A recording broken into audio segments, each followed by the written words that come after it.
भद्रवा के विलेज कुलसाड़ी पंचायत के सरपंच साजिद मीर, जिनके द्वारा एक प्रोटेस्ट को लीड किया गया था अपने रोड को लेके, रोड की खस्ता हालत को लेके और आम जनता के हक़ में। और परसों की बात है, परसों ये प्रोटेस्ट वहाँ पे होता है और इन लोगों के ख़िलाफ़, इन सरपंच के ख़िलाफ़ और इनके साथ जो लोग थे उनके ख़िलाफ़ जो है वहाँ पे FIR दर्ज की जाती है। ये समय जो है ये आ चुका है अब कि अपना हक़ मांगने पे। और वहीं अगर हम बात करें, शराब के ठेकों पे इतनी इतनी लंबी लाइनें लगी होती हैं, वहाँ पे उनको जो है वो ये प्रोटोकॉल है जो इसकी कोविड गाइडलाइंस की, वो नहीं दिखती है।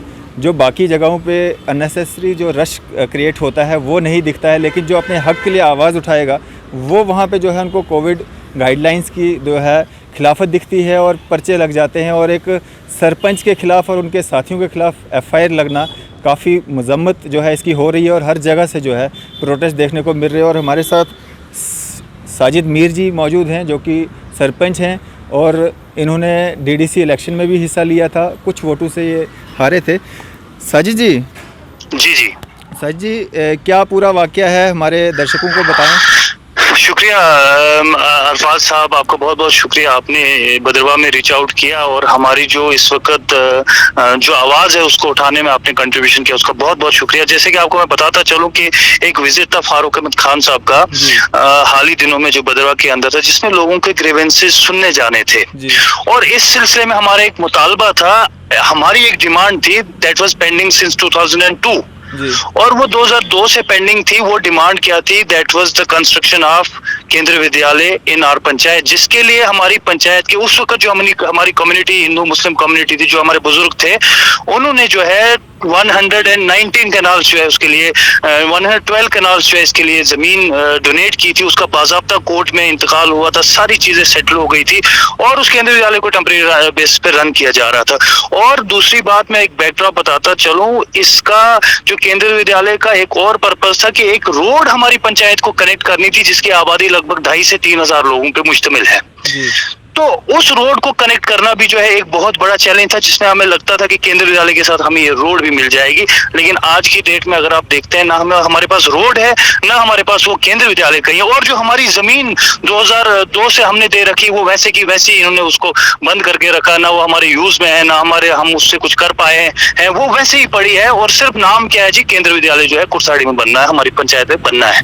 अब इस सिलसिले में हमने बार जो है इसमें प्रोटेस्ट किए हैं, बार हमने जो है इसमें एडमिनिस्ट्रेशन को आगाह किया है, डिप्टी कमिश्नर्स के पास गए हैं, भद्रवा एडमिनिस्ट्रेशन के पास गए हैं, गवर्नर इंतजामिया जब इसके कबल बशीर अहमद खान साहब आए तब हम उनके पास डाक बंगलों में गए, हमने पूरा मेमोरेंडम दिया, लेकिन उनके एंड से भी कुछ नहीं हुआ। फिर उसके बाद DM के पास गए, डोडा अपने जो डिप्टी कमिश्नर है, उन्होंने भी कुछ नहीं किया। उसके बाद जो है अब फाइनली हमारे पास फाइनल रिजॉर्ट यही था कि हम जी अब इस वक्त एडवाइजर साहब आ रहे हैं, ये is a man with golden heart, इसको समझा जाता है, तो हम इसको जो है पीसफुली जो है वहां पर रोकेंगे और उनको कहेंगे, अपने मुतालबात सुनाएंगे। और जहां तक SOP की वायलेशन है, अगर आज भी ऑन द रिकॉर्ड है, अगर आप वो SOPs देखेंगे वो किस तरह हमने फॉलो की है, आपको सिंगल एक आदमी या औरत या बच्चा नहीं दिखेगा जो विदाउट मास्क है। और हमने चेयर्स लगाई थी पूरी रोड में और एक 2 किलोमीटर के मीटर्स के फासले पे हर बच्चा, हर बुजुर्ग, हर औरत हमारी बैठी थी। हाँ, ये जरूर है कि जब इन्होंने इंटरवीन किया, जब एडमिनिस्ट्रेशन ने इंटरवीन किया, डिस्ट्रिक्ट एडमिनिस्ट्रेशन ने इंटरवीन किया, उस वक्त थोड़ा क्राउड हो गया क्योंकि वो थोड़ा कुछ फोर्सफुली चीजें करना चाहते थे, उसको हमने होने नहीं दिया। वो उनकी वजह से क्राउड हुआ, ना कि हमारी वजह से। तो ये हमारी डिमांड थी जिसको हमने बस एडवाइजर साहब के सामने रखा। और मैं एडवाइजर साहब का भी ममनून हूँ कि उन्होंने पूरा कामली और पेशेंटली हमें सुना। उन्होंने कहा कि हम इसीलिए यहाँ पर आए हैं, कोई बात नहीं, आपका ये मसला मैं यहीं से जो है एडमिनिस्ट्रेशन की क्लास लूंगा और मैं देखूंगा इसमें क्यों कोताही हुई है और इसको फिल फोर जो है हम इस चीज को जो ये जो स्टेटस को बना है 2002 से हमारी पंचायत कुरसाड़ी के अंदर, भद्रवा के अंदर, इसको मैं ब्रेक करूं और जो है आपका जो है सिलसिला वहां कंस्ट्रक्शन को रोड का शुरू हो। उसके बाद जब वो चले गए, हमने उनके हक में नारे दिए, फर्स्ट क्लास उनको जो है हम कर सकते थे, जो हमने इज्जत देनी थी वो दी। उसके बाद हमें सुनने में आता है कि हमारे खिलाफ FIR लॉन्च की गई है। ये कब पता चला सर आपको? ये बिल्कुल शाम को हमें पता चला, ये हमें सुबह अगले दिन पता चला कि रात को जी इनके खिलाफ एफआईआर लॉन्च की है। और जो आई कहां से बात, वो एसएचओ पुलिस स्टेशन भद्रवाह से के एंड से आई थी कि इनके खिलाफ एफआईआर है, इनको जो अरेस्ट किया जाए। वो कुछ जो है एब्सर्ड चीजें जो हमें सुनने को मिली, जिसका रोष जो है देखने में मिला कि भद्रवाह की इस वक्त पूरी एंटायर जो कम्युनिटीज हैं वो इसको बाइकआउट कर रही है और सड़कों पे आ रही, प्रोटेस्ट कर रहे हैं। अब ये चीज दुरुस्त है कि हमने इलेक्शन लड़ा है, मैं डीडीसी इलेक्शन लड़ा हूं, मैं 200 के करीब वोटों से हारा हूं, जो आज इस वक्त चेयरमैन है हमारे डिस्ट्रिक्ट डोडा के अंदर डीडीसी के। तो अगर हम इन्वॉल्व करना चाहते हैं तो हम तो पूरा भद्रवाह एट अ स्ट्रेच जो है हम इन्वॉल्व कर सकते थे, पूरे सड़कों में उतार सकते, लेकिन हमारी वो बिल्कुल इंटेंशन नहीं है, क्योंकि हम एक स्ट्रांग डेमोक्रेसी में है। हम ऐसे कोई परसेप्शन नहीं देना चाहते कि जिसमें हमें भद्रवाह को लगे कि ये जो भद्रवाही जो है इन्होंने जो है लॉ एंड ऑर्डर जो है क्रिएट किया और इन्हें अपने हाथों में लिया। हम तो हमेशा गवर्नमेंट के साथ है, गवर्नमेंट इंतजाम के साथ है, हम उनको अप्रिशिएट करते हैं। लेकिन जब बात यहाँ पर निचले सतह पे मैं आपको बताऊं, डीएम साहब ने जो है डिस्ट्रिक्ट एडमिनिस्ट्रेशन के एंड पे उन्होंने क्लियर जो है एक स्टेटमेंट दिया है न्यूज़पेपर को। उनके साथ जब बात हुई कि जी मुझे पता ही नहीं है इस चीज का, मैं खुद हैरान हूं ये कैसे हुआ है, ये किसके एंड पे हुआ है। तो जब बात एसएसपी डोडा की आती है, मुमताज साहब की आती है, वो भी हमें मौसूल हुआ है कि उनके एंड से बिल्कुल कुछ नहीं हुआ, क्योंकि वो इतने एक समझदार ऑफिसर है जिन्होंने पिछले 2 सालों में बहुत सीरियसली और बड़े एबल तरीके से जो है उन्होंने भद्रवाह हमारे डिस्ट्रिक्ट इंटायर डिस्ट्रिक्ट को हैंडल किया है, जब जहां तक पुलिसिंग की बात है। तो ये जो हुआ है, ये सानिया जो हुआ है, मुझे लगता है ये लोअर एंड पे हुआ जो हमें पता चल रहा है। और इसमें एसएचओ भद्रवाह के एंड से हमारे कुछ साथियों को कॉल्स वगैरह भी जा रहे हैं, जिसमें वो कुछ ऐसे बेतुकी सी बातें करने की कोशिश करते हैं, जिससे एक बहुत खराब सिग्नल जा रहा है। वो कहीं ना कहीं अपनी शायद उनको कोई ऐसी चीजें जो उनके एंड पे हुई है उसको दबाने के लिए इस चीज को जो है कहीं ना कहीं खत्म करना चाहते हैं। तो मैं ये बताता चलूं आपको कि ये एक बहुत बड़ा अलमिया है। इन्होंने ये साजिद मीर के ऊपर नहीं किया, मेरे साथियों के ऊपर नहीं किया है, इन्होंने एक इंटायर पीआरआई सिस्टम को जो है कटहरे में खड़ा कर दिया। 4 सरपंचेस को, मेरा एक उसमें वार्ड मेंबर है, फिरदौस अहमद भट्ट साहब हैं, अंचल सिंह जी मेरे जो है उसमें एक्स सरपंच है, उसके बाद माजिद खान है और एक टीचर है मेरे साथ जो इसमें इन्वॉल्व है। तो इन्होंने सबको एक कटहरे में खड़ा किया। एक पीआरआई के ऊपर जो है एक थप्पड़ है जो एक इस लोअर एंड पे जो है इन्होंने किया है। मैं ये समझता हूँ कि एक तरफ से दावे किए जा रहे हैं और दूसरी तरफ से पीआरआई का ये हाल है। जिनने आवाज उठानी है, अगर उन्हीं को ये कदगन डाल देंगे, उन्हीं को जो है कटहरे में खड़ा कर देंगे, तो फिर लोगों का कौन सुनेगा, कौन कहेगा और किसके पास जाएंगे। तो ये सूरत हाल है। साजिद भाई, किन धाराओं के तहत ये लगी है? ये जहां तक हमें मौसूल हुआ, इट इज 188 बटा जो है 51 है /51, तो प्लस कोई और एक आधा कुछ वो एडअप किया गया है, मुझे ज्यादा पता नहीं। बट जहां तक हमें पता है, ये जो जिस तरीके से इसने इसको प्रेजेंट किया है, मैं ये समझता हूँ कि एक अलमिया है और इसका जो है कहीं ना कहीं एडमिनिस्ट्रेशन को सीरियस लेना पड़ेगा। और जो ऑफिसर किसी भी एंड पे, खास करके पुलिस के एंड पे जो इसमें इन्वॉल्वमेंट है, उसके खिलाफ कड़ी से कड़ी कार्रवाई की जाए, उसको फिक्स किया जाए, ताकि आने वाले वक्त में पीआरआईज को लगे कि हमारा तहफ़्फ़ुज़ जो ये कानून जो है, there is no different yard stick.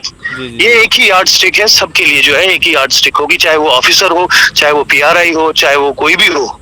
तो ये हमारा मुतालबा है। साजिद भाई, इस तरह की तानाशाही ये कब तक चलेगी? जिस तरह से आम लोगों ने जो है चुन के भेजा होता है, मतलब सरपंचेस पंचेस अपने नुमाइंदे जो भेजे होते हैं, अगर वो आम जनता की आवाज़ नहीं उठाएंगे तो कौन उठाएगा? और ये जो हवाला दिया गया है कोविड-19 की गाइडलाइंस का, क्या ये हवाला जो ठेके के बाहर रश होता है, जो अननेसेसरी जो रश काफ़ी जगहों पे देखा जाता है, क्या वहाँ पे इन गाइडलाइंस को भूल जाते हैं ये लोग?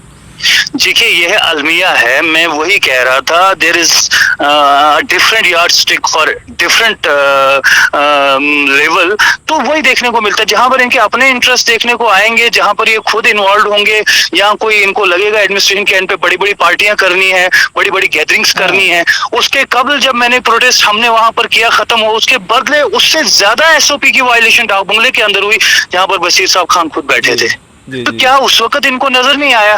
क्या उस वक्त नजर नहीं आया कि आज के दिनों में भी प्रोटेस्ट चल रहे हैं, थ्रू आउट प्रोटेस्ट चल रहे हैं, हमारे जम्मू के अंदर प्रोटेस्ट चल रहे हैं, बाकी जगहों पे प्रोटेस्ट चल रहे हैं, तो क्या वो इनको नजर नहीं आया? और इन्होंने एक पीआरआई को जो है एक जोरदार जो है प्रहार जो इन्होंने एक अटैक कर दिया पीआरआई के ऊपर कि जी हम तुम बोलोगे तो हम तुमको बोलने नहीं देंगे, क्योंकि we are the lone connection between the government and the people.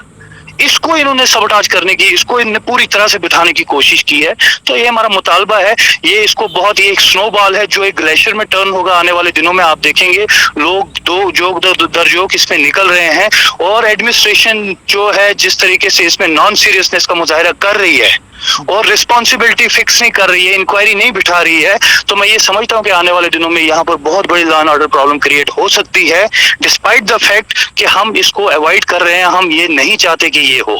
लेकिन अगर ये रिस्पॉन्सिबिलिटी फिक्स नहीं करेंगे तो ये एक वन साइडेड अफेयर ढूंढेंगे, तो ये तानाशाही जो आपने लफ्ज कहा, ये डिक्टेटोरियल जो एटीट्यूड है इनका, इसको हम चलने नहीं देंगे, इसको हम सिरे से नकारते हैं। और इसके लिए हमें किसी भी एंड पे जाना पड़े, अगर हमको एन मास रेजिग्नेशन भी करना पड़े पीआरआईज को, हम वो भी करने के लिए तैयार है, क्योंकि ऐसे सिस्टम में रहने से बेहतर है कि अपने घरों में रहें, अपने दीगर कामकाज करें और जो बेइज्जती सोशल वर्क हम करते रहेंगे, लेकिन इस सिस्टम से जो है हम सुबकदोश हो जाएं, ताकि कल को लोगों की तरफ से हम पे जवाबदेही ना हो और हमको लोग कटघरे में खड़ा ना करें। तो ये हमारा मुतालबा है। इस तरह से एफआईआर लगाना या तानाशाही रवैया अपनाना, पुलिस डिपार्टमेंट का क्या एक जो मैसेज जाएगा आम जनता में, कितना भरोसा आम जनता कर पाएगी? ये मैं आपको बताऊं, आज की डेट में ये जो विजिट एडवाइजर साहब का हुआ है, this visit in question, it is in question. ये इस पे सवालिया निशान आ गया है, खुद ही सवालिया निशान आ गया कि जिसके सामने ये जाएंगे, जो हाईएस्ट एक अच्छा लेवल माना जा रहा है इस गवर्नर एडमिनिस्ट्रेशन में, वो एक एडवाइजर है, अगर उसके सामने मुतालबात रखे जाएंगे तो पुलिस उनको बुक कर देगी। तो मैं ये समझता हूँ कि भरोसा उठना नहीं है, भरोसा उठ चुका है।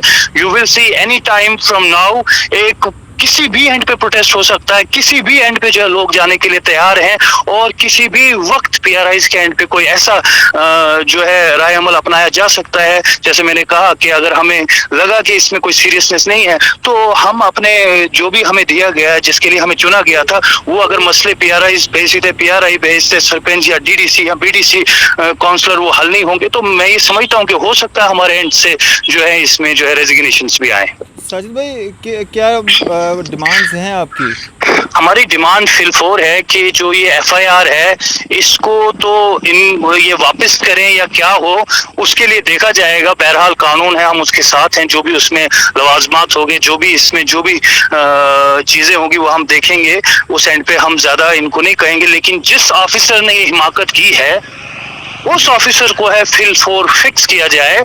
अगर उसको फिक्स नहीं किया जाएगा तो आप यकीन मानिए कि आने वाले दिनों में भदरवा में एक मास प्रोटेस्ट हो सकता है, जो बहुत बड़ी इसमें प्रोटेस्ट में बहुत बड़े आंदोलन में कन्वर्ट हो सकता है, जिसकी जिम्मेवारी फिर उस वक्त आज की जो एडमिनिस्ट्रेशन, जिला इंतजामिया हमारी है, B it administrative at the administrative and और एट द पुलिस एंड, ये फिर उनकी जिम्मेवारी होगी, हमारी नहीं होगी। चलें, शुक्रिया सर हमारे साथ बातचीत करने के लिए। शुक्रिया जी।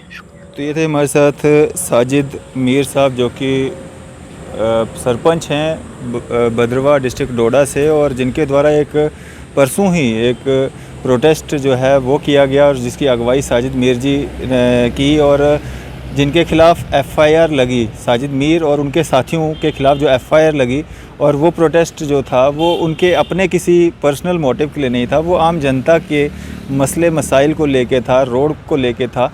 और आम जनता जब इन सरपंचेस, पंचेस, बीडीसी, डीडीसी को चुनती है तो इसी उम्मीद से चुनती है कि ये लोग हमारे नुमाइंदे, हमारी बात करेंगे, हमारे जो मसले मसाइल हैं वो हल करवाएंगे। और लोगों की, आम जनता की कहीं ना कहीं एक परेशानी रहती है कि ये लोग को, काफ़ी सारे लोग हैं जो इन आम जनता की बात नहीं करते, और इनको खामियाजा एफआईआर के रूप में इसलिए भुगतना पड़ रहा है क्योंकि इन्होंने आम जनता की बात की। अब एडमिनिस्ट्रेशन इस पे क्या कदम लेती है, किस तरह की कार्रवाई करती है, और किन लोगों का इसके पीछे हाथ है, और क्या उन लोगों को कोविड-19 की गाइडलाइंस, जहाँ पे शराब के ठेके हैं वहाँ पे जो रश वीडियो के माध्यम से भी काफ़ी बार जो है वो दिखाया जाता है, वहाँ पे नहीं दिखता है, या बाकी पार्टीज़ हैं, या बाकी बड़े सारे फंक्शंस हैं। अब आप लोग समझदार हैं, अब खुद जो है आज किसी को समझाना इतना मुश्किल नहीं है, एक बात करते हैं 4 बातें समझ जाते हैं। आप खुद समझ सकते हैं, और अपने कमेंट्स के ज़रिए अपनी राय जो है वो ज़रूर दे सकते हैं कि एडमिनिस्ट्रेशन को इस पर क्या करना चाहिए था, और क्या किया है, और क्या आगे इसमें